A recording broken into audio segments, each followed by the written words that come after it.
E aí, estamos aqui mais uma semana para mais um conteúdo de história, dando inclusive continuação a um assunto que nós começamos na aula passada, né? Já que nós estudamos, inclusive o nome do assunto é a independência do Brasil e o primeiro reinado. Esse capítulo começa na página 242.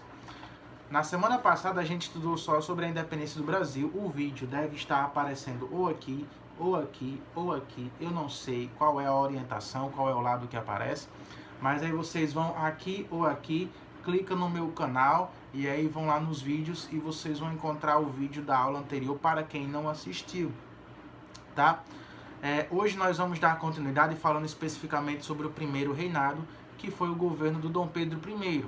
O carinha lá responsável por ter declarado a independência do Brasil no ano de 1822, comemorado recentemente no dia 7 de setembro, exatamente, tá, pessoas?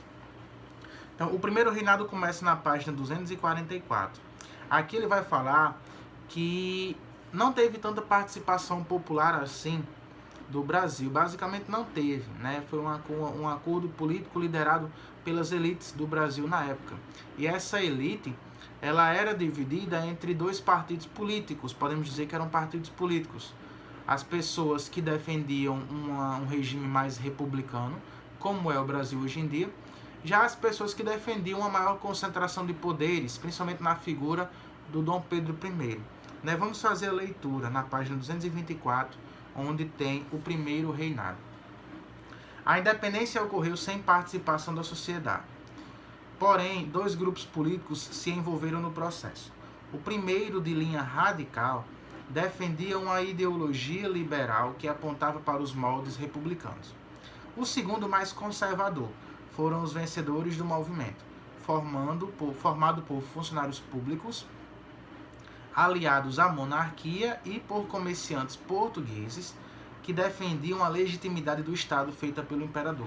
Ou seja, existiam os que eles chamavam de radicais, que eram liberais, e que defendiam uma constituição republicana, e existiam os conservadores, que defendiam ainda uma característica semelhante com o que existia em Portugal, já que grande parte dessas pessoas eram comerciantes ainda portugueses. Na página 245 fala sobre o autoritarismo de Dom Pedro I, na forma como foi elaborada a nossa primeira Constituição. Porque assim que foi declarada a independência, foi formado um grupo para ser organizada uma Constituição.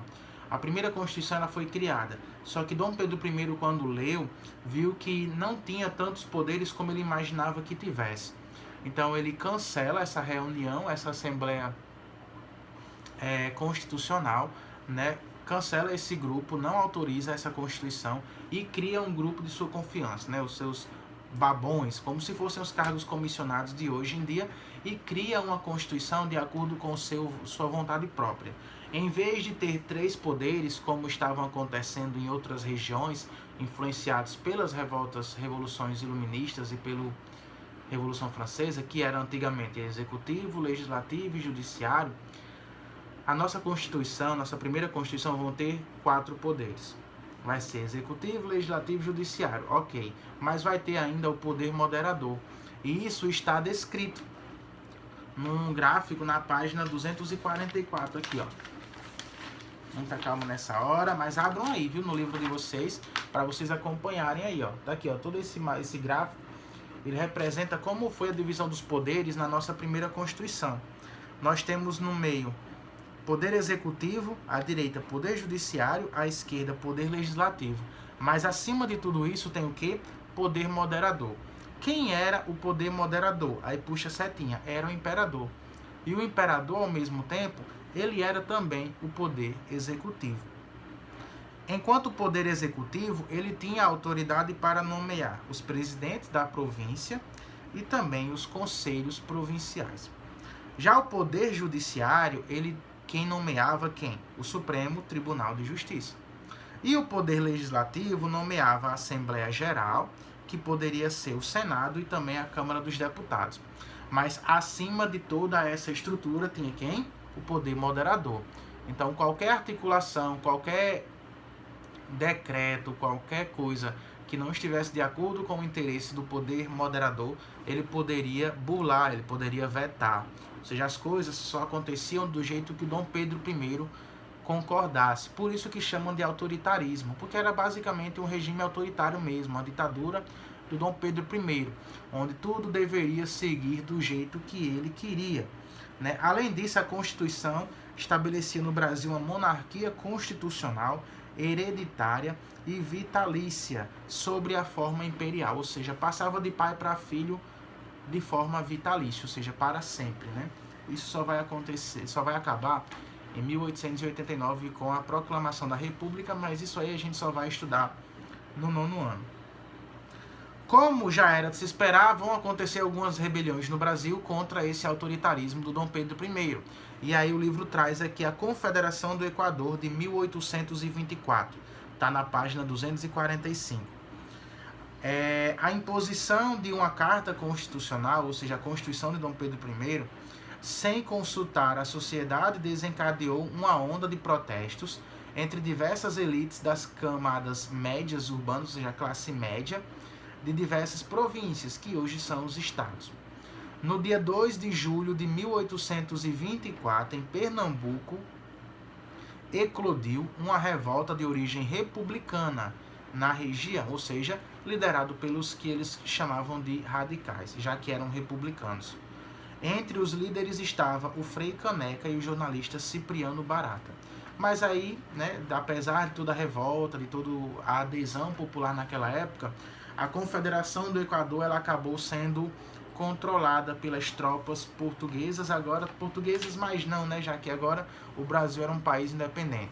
As tropas nacionais, né? Em 1824, tropas comandadas por Francisco de Lima e Silva e do almirante Cochrane sufocaram a revolta, fazendo inclusive que vários dos líderes desses manifestos fossem condenados à morte, inclusive o Cipriano Barata e o Frei Caneca. Né? Inclusive tem uma curiosidade sobre o Frei Caneca. Já como ele era uma autoridade religiosa, então muitas pessoas gostavam do Frei Caneca, ele não pôde ser, ele foi condenado à forca, né? Assim como o Cipriano Barata.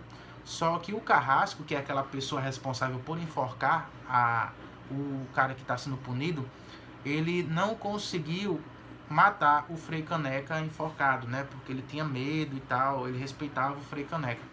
Mas como ele era obrigado a isso, então em vez de fazer a morte por enforcamento, ele preferiu fuzilar o Frei Caneca, né? Porque é uma dor menor e é uma morte mais rápida do que um enforcamento que a pessoa vai morrendo aos poucos, né? No caso é uma coisa mais cruel.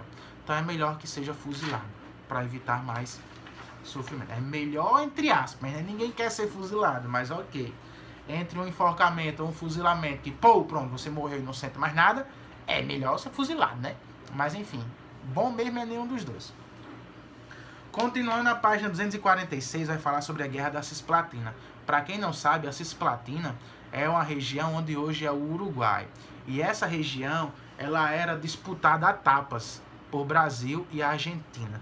Naquela época, a Argentina recebia o nome de Províncias Unidas do Rio da Prata. Porque o Rio da Prata é um rio que banha a Argentina, o Uruguai e pega uma parte do Brasil também, tá? E esse rio, ele tem contato com o mar. Então é um rio muito importante, inclusive pega uma parte da Bolívia, do Paraguai também, tá? Um rio muito importante, por isso que aquela região acabou sendo chamada de Província Unida do Rio da Prata. E aí, em um determinado momento, a Argentina, vamos chamar de Argentina, ela anexou a Cisplatina, que é o Uruguai, ao seu território. É como se a Argentina tivesse anexado, dominado o Uruguai para ela. Só que aquele território do Uruguai era também de interesse do Brasil. Então o Brasil envia tropas contra a Argentina e começa uma guerra por aquele território. Só que aí, com o passar da guerra, que vai durar 3 anos, né, vai acontecer uma intervenção da Inglaterra. Porque a Inglaterra tanto era parceira econômica de Portugal, como de Brasil e de Argentina também. Além disso, ela tinha contato com as autoridades locais da Cisplatina, que era o Uruguai. Então, a Inglaterra interveio para dizer, olha, é o seguinte, nem vai ser do Brasil, nem vai ser da Argentina. A partir de agora, a Cisplatina é um território independente e vai se chamar de Uruguai, tá bom? Isso aconteceu no ano de 1828.